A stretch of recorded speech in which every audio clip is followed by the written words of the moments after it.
আমার জীবনের প্রথম হচ্ছে এই লঞ্চ জার্নি। এটা হচ্ছে ভিআইপি জোন। এটার ডেকোরেশন কিন্তু আরো একটু গর্জিয়াস। হ্যাঁ, পর্দা শেষ হয়েছে মানে সব শেষ। দেখুন, এটা হচ্ছে লঞ্চের লাইট, কি বিশাল আকারে, মনে হচ্ছে কোনো হোটেল বা বাসাতে শুইলাম। সদরঘাট বাংলাদেশের আদি ঢাকা শহরের একটি নদীবন্দর, যাকে ঘিরে 19 শতকে একটি ব্যবসায়িক জনপদ গড়ে ওঠে। এই নদীবন্দরটি বুড়িগঙ্গা নদীর তীরে অবস্থিত।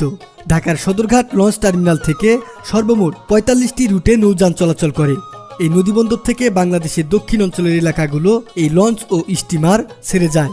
আজকে আমি আমার জীবনের প্রথম লঞ্চ ভ্রমণ করতে যাচ্ছি।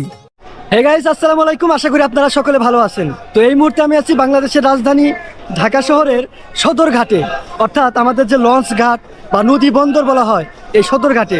আজকে আমি এই সদরঘাটের এই লাক্সারিয়াস লঞ্চে করে যাচ্ছি বরিশালে।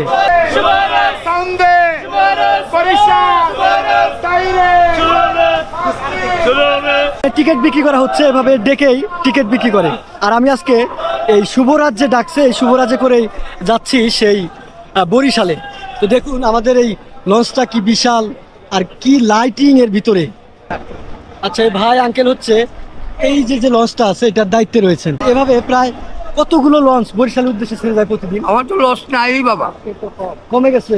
হ্যাঁ, আমার তো লস নাই। ওই মানে বরিশাল ডিস্ট্রিক্ট, ভোলা ডিস্ট্রিক্ট মিলে মনে হয় 10-12টা লস হইব। 10-12টা অতিরিক্ত 10টা লস হইব। আচ্ছা, কেন আগে কি বেশি ছিল? হ্যাঁ, পর্দা শেষ হয়েছে মানে সব শেষ। এখন একটু সমস্যা করে গেছে আর কি। লঞ্চে যারা চাকরি করে এরা তো মানে আপনি কতদিন থেকে এই লঞ্চের দায়িত্বে আছেন? বাবা, আমি এখানে যে 42 বছর ধরে। 42 বছর ধরে কাজ করেন। তো আপনি দাবি করতেছেন যে পদ্মা সেতু হওয়ার পর আপনাদের সমস্যা হয়ে গেছে? সমস্যা হয়েছে মানে বলার মতো না। আচ্ছা, এখানকার যে সাধারণ ভাই তারপর আঙ্কেলগুলো আছে, আপনারা শুনলেন পদ্মা সেতু হবার কারণে মানে এই যে লঞ্চগুলো এগুলোর কিন্তু চাহিদা কমে গেছে। একটা সময় এই সদরঘাট থেকে প্রায় শত এরকম লাক্সারিয়াস যে লঞ্চগুলো এগুলো ছেড়ে যেত, কিন্তু এই পদ্মা সেতু হবার কারণে এটা কিন্তু অনেকাংশে কমে গেছে। এই ভাই হচ্ছে ঢাকাতেই থাকে, তারপরে হচ্ছে লঞ্চ জার্নি আপনার জন্য প্রথম, আমিও প্রথম। তো আপনাদেরকে আজকে এই যে ভ্রমণ অভিজ্ঞতা, বিশাল যে লাক্সারিয়াস মনে হচ্ছে কোনো 5 স্টার হোটেল, এই লঞ্চে করে জার্নি মানে সারা রাত কীভাবে যাচ্ছি, কোথায় কি খাচ্ছি, কি করছি, সব আপনাদের সাথে শেয়ার করব। এটা একটা লঞ্চের ভিতরে যে ডেকোরেশন, এগুলো দেখে মানে অবাক হতে হচ্ছে। কি লাইটিং, মানে লাইটের অভাব নেই এখানে, মনে হচ্ছে 5 স্টার কোনো হোটেলের ভিতরে প্রবেশ করছে।